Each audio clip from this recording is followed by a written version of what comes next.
If I can summarize everything I learned in the last 30 years about terrorism, it would be that sentence. I refer to that as the equation of terrorism.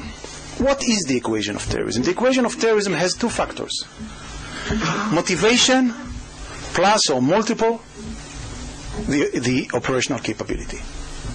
Which means when you have a group of people that has both motivation to attack, to conduct terrorist attacks, and they have the operational capability that allows them to materialize the motivation, you are going to suffer from terrorist attacks.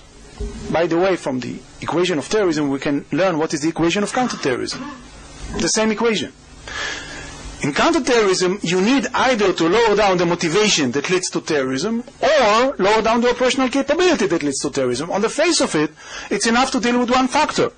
Because if you would have a group of people that has high motivation, but they cannot materialize the motivation, a terrorist attack would not be conducted, and vice versa.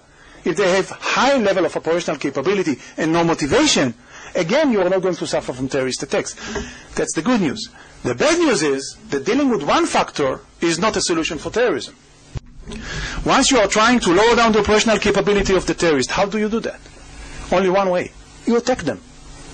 You use proactive activity, you use offensive activity, targeted killings, arrests, and so on and so forth. Once you do it, and as much as you do it successfully, what happens as an outcome of that? You raise their motivation to retaliate. That's the boomerang effect in counterterrorism. So trying to stress down, to limit both motivation and operational capability at the same time, this is maybe the biggest challenge of every counterterrorist in the world.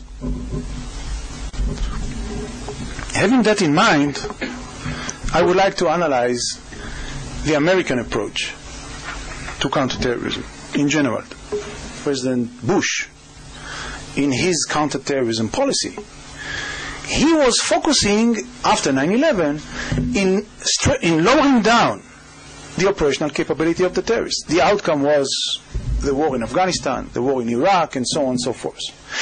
The effort was to cut the capabilities of Al-Qaeda, the global jihadists, and the terrorists worldwide.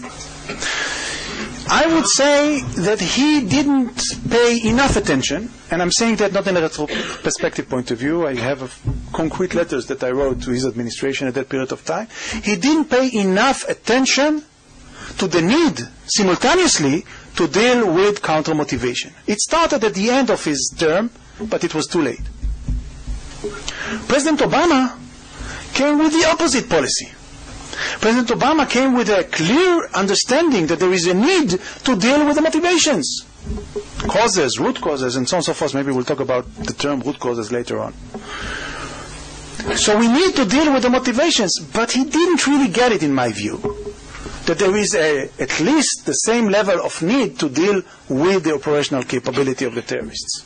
And I do believe that President Obama and his administration got it all wrong. Turkey represents the other way of being a Muslim. They represent the ability to be a genuine Muslim and be open to modernity and to be open to the Western society.